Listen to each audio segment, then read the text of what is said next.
Hello जी, welcome everybody. सभी का स्वागत है मेरे चैनल संस्कृत स्टूडियो पर। संस्कृत शिक्षण को समर्पित ये मेरा चैनल है और एक छोटा सा प्रयास है कि आप सभी स्टूडेंट्स जो कोई भी अपकमिंग एग्जाम के लिए संस्कृत को पढ़ते हैं, उन सभी के लिए हेल्प रहे सिलेबस को कंप्लीट करने में। सिलेबस में ऐड किए हुए सारे के सारे टॉपिक्स यहाँ से पढ़ाए जा रहे हैं स्टूडेंट्स। और समाज का टॉपिक चल रहा था हमारा, समाज से संबंधित हम पिछले 3 वीडियोस बना चुके हैं। उन वीडियोस को आप देख लीजिएगा ताकि आज की वीडियो से आप कनेक्ट कर पाएँ। आज हम टॉपिक लेने जा रहे हैं स्टूडेंट्स तत्पुरुष समास को। इससे पहले हम अव्ययी भाव समास को बहुत ही अच्छे में पढ़ चुके हैं, बहुत ही डिटेल में पढ़ चुके हैं। आप लोग उन वीडियोस को देखिए। कोई भी आपको चैलेंज आता है, कोई माइंड में क्वेश्चन आता है कि कोई क्वेश्चन उससे संबंधित आप सॉल्व नहीं कर पा रहे हैं, कमेंट सेक्शन में लिखिए ताकि आपका संदेह जो है वो निश्चित रूप से क्लियर किया जा सके। ओके, तत्पुरुष समास को सीखेंगे हम और इस बार समाज को बिल्कुल अलग तरीके से, आसान ट्रिक से सीखेंगे। बहुत ही ट्रिकी तरीके से चीज़ों को पढ़ेंगे, तभी हम टाइम सेविंग मेथड यूज़ कर पाएंगे और इस बार एग्जाम में वो गलतियां नहीं करेंगे जो अब तक करते आए हैं, है ना स्टूडेंट्स। हमने संस्कृत के समास पढ़े हैं पहले, या सेल्फ कभी ना कभी आपने पढ़े ही होंगे, लेकिन बहुत ही अलग तरीके से इस बार समास को पढ़ेंगे आप लोग मेरे यहाँ से चैनल से डाले गए वीडियोस के द्वारा। तत्पुरुष समास स्टार्ट कर रहे हैं हम लोग। चलें, देखिए, मैंने आपको पिछले फर्स्ट वीडियो जब समाज से संबंधित बनाया है तब आपको बताया था कि तत्पुरुष समास जो है 2 प्रकार का होता है, समानाधिकरण और व्यधिकरण। यहाँ हम वही बात करेंगे। देखिए, तत्पुरुष समास प्रायः उत्तर पद प्रधान है।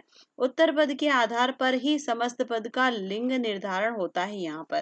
ठीक है, उत्तर पद जैसा होगा वैसा का वैसा यहाँ पर लिंग उस समस्त पद का रखा जाएगा। सामान्यतः तत्पुरुष 2 प्रकार का होता है, समानाधिकरण और व्यधिकरण। मैंने आपको बताया था पिछली बार कि समानाधिकरण जहां पर दोनों पदों में विभक्तियां समान, वो समानाधिकरण तत्पुरुष है, और जहां दोनों पदों में विभक्तियां अलग अलग, वह व्यधिकरण तत्पुरुष है। और इधर मैंने आपको बताया था व्यधिकरण में द्वितीय विभक्ति से लेकर सप्तमी तक, इस प्रकार से यह 6 भेद हो जाते हैं व्यधिकरण के।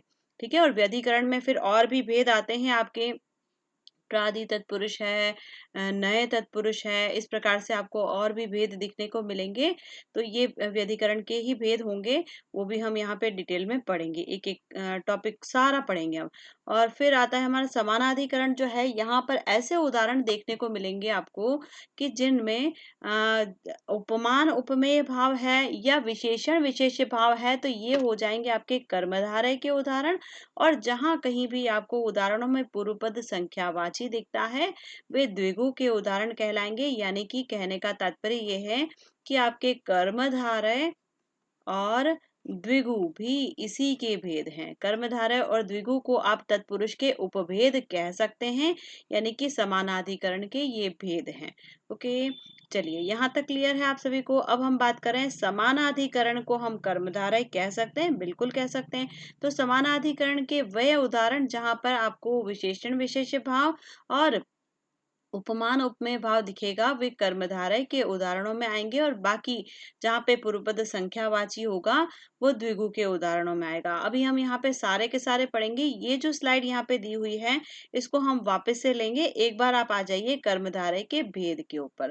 देखिए, कर्मधारय के 4 भेद बताए जाते हैं, जिनमें आपको यहाँ पे सारे लिखे हुए हैं। विशेषण पूर्वपद, उपमान पूर्वपद, उपमेय पूर्वपद और विशेषण उभय पद। कर्मधारय के ये 4 भेद हैं, जहां पे विशेषण पूर्वपद यानी कि 2 पदों में से पहले पद में विशेषण दिखता है आपको, ये कहलाता है विशेषण पूर्वपद। यहाँ पे उदाहरण देखें कैसे दिखेंगे। नीलोत्पलम, नीलम उत्पलम, ऐसा इसका विग्रह होगा। कृष्ण सर्पः, कृष्णः सर्पः, पीत वस्त्रम, पीतम वस्त्रम, गौरमुखम, गौरम मुखम, सत्पुरुषः, सनपुरुषः, या सत्पुरुषः भी इसे लिख सकते हैं। नव भवनम, नवम भवनम। नव का मतलब यहाँ पे गिनती नहीं है, नव का मतलब है नवीन।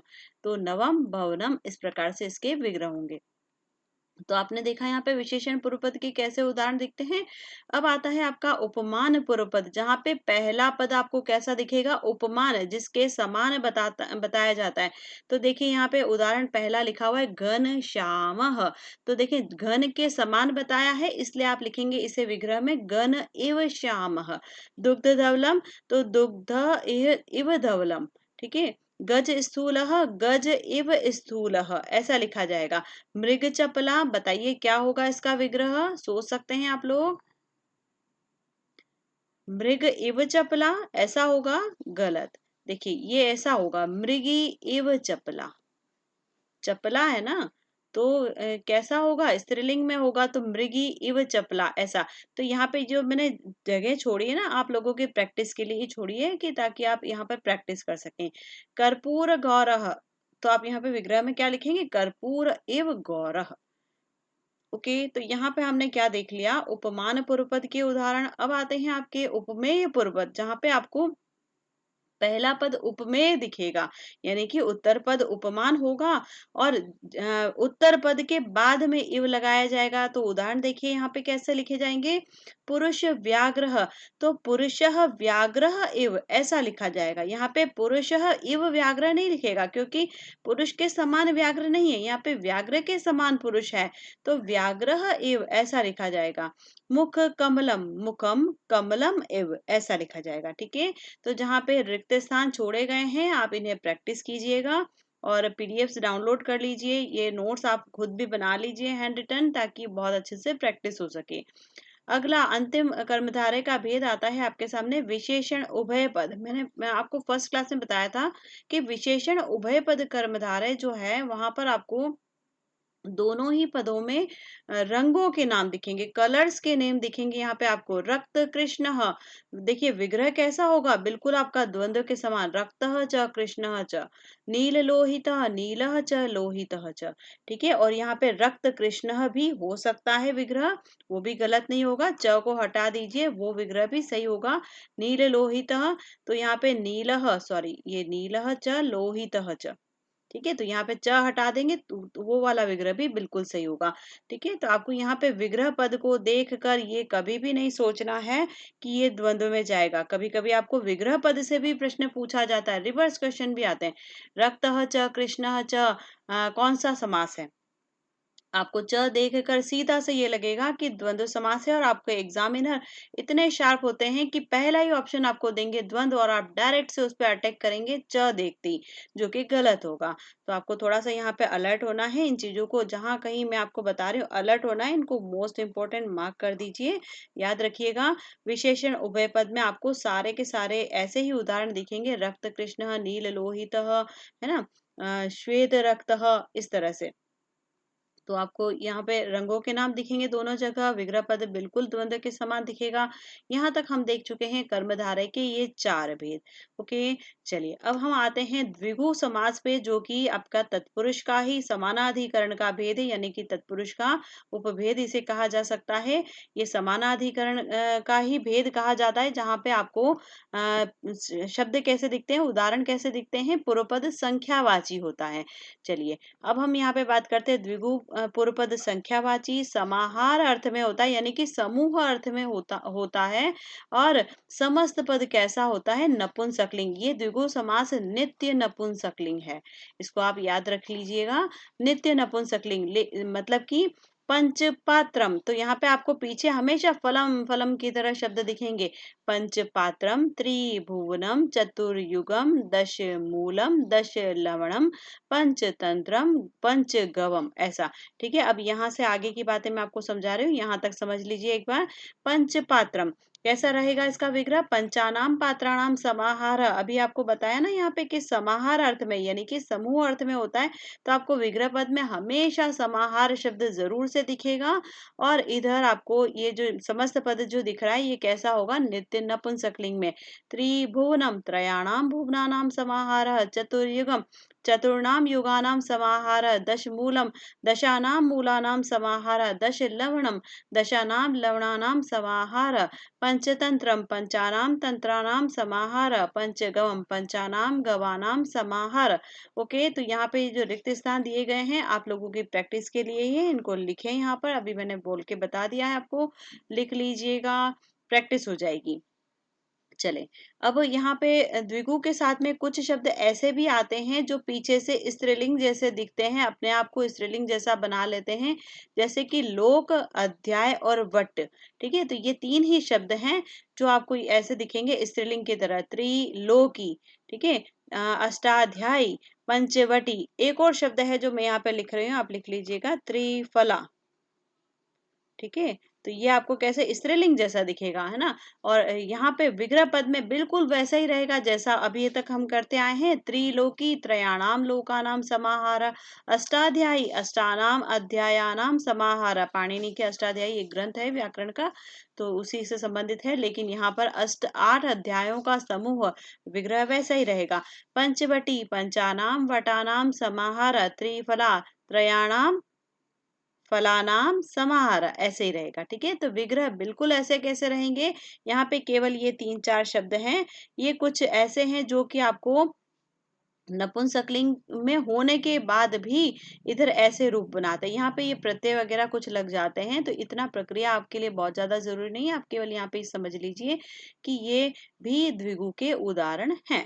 ओके, चलिए यहाँ तक हम बात कर चुके हैं। स्टूडेंट्स, मैं आपको एक चीज थोड़ी सी रिमाइंड करवाना चाहती हूँ कि जब हमने पिछली वीडियो में अव्ययी भाव समास को पढ़ा था, तो वहां पर हमने नदी भिष्ट और संख्या वंशीयन 2 अपवाद सूत्र देखे थे, जहां पर ये बता रहा था कि नदीवाची शब्द या नदी के नाम के साथ या किसी भी नदी के साथ असंख्यावाची शब्द आ जाता है, तो संख्यावाची शब्द होने के बावजूद भी वह पद द्विगु के अंदर नहीं जाएगा। वह समास किस में आ जाएगा, अव्ययी भाव समास हो जाएगा, अव्ययी भाव समास का उदाहरण हो जाएगा।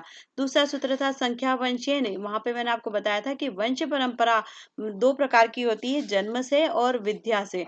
तो गुरु परंपरा जो विद्या से परंपरा होती है, वंश परंपरा, वहां पर आपको मुनि और भारद्वाज इस तरह के शब्द दिखेंगे जिनके साथ संख्यावाची शब्द दिखेंगे, तो आप उसको भी अव्ययी भाव समास में लेंगे, द्विगु में नहीं लेंगे। मैं यहाँ पे आपको वो चीज रिमाइंड करवा रही हूँ क्योंकि द्विगु के अपवाद हैं, उधर उदाहरण जा रहे थे।